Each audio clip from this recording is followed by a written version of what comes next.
te it di leen ndokkeel ci koor geeg kori gi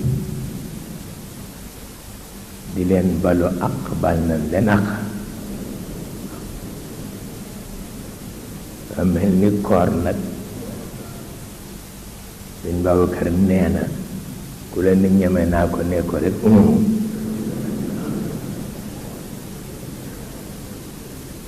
nee na ndax dafa am dangar waaw nee na koor dafa am dangar dañu séréer ba mu tuubee weeru koor woor ba ngoon yóbbu ko ca jàkk ja muy nafile te nafile ba du jeex mukk ku mu sonnee ba sonn dafa jóg di woo doom ji ci biir jàkk ji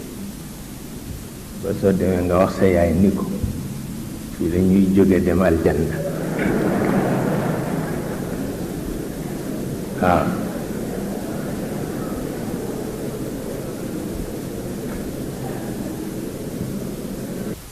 ndax lëf li daal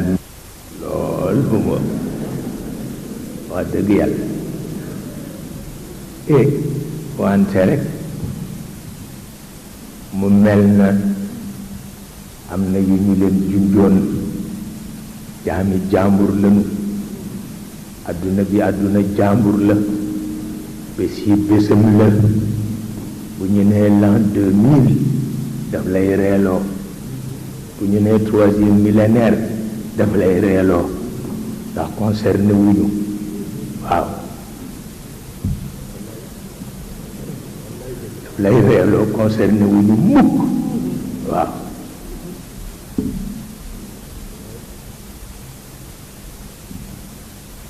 ndax kat yitte piir dëgg la nag yàlla wax na ci alquran ni jant baa ngoog weer waa ngoog su ngeen bëggee calendrier ñu ngoog waaye am na ñoo xam ni jant beeg weer bi tënku ku leen ndax seen yitte ëpp jant bi moo ëpp weer bi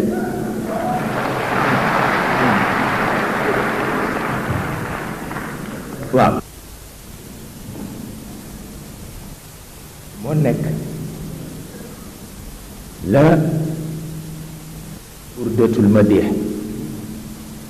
tamdi layali wala yadruna iddataha ma lam takun min layali ashhuri alxurum ab laaj bisu lan la ndax yéem ëpp na ko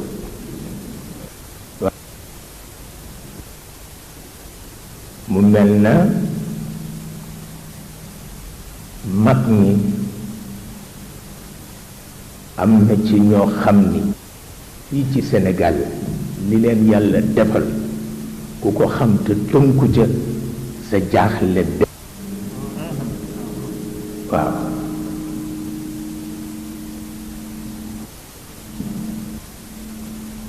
yàlla leen ko may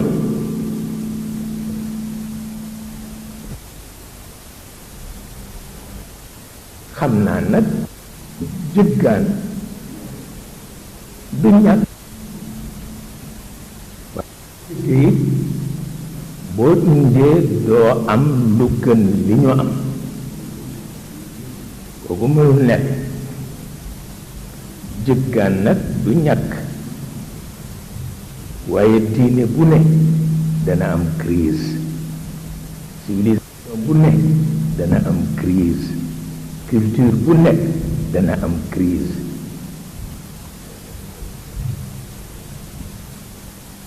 wante yàlla dafa ndar képp crise yépp moo tax mu wàcc alquranul karim waaw wàcc ko it ci yonent bi yàlla dafa gérer le quotidien du prophète waaw balaa naan ndox mu wax ko balaa lekk ñam mu wax ko balaa soxnaa ma taal cin mu wax ko kon daf ko ndar képp waaw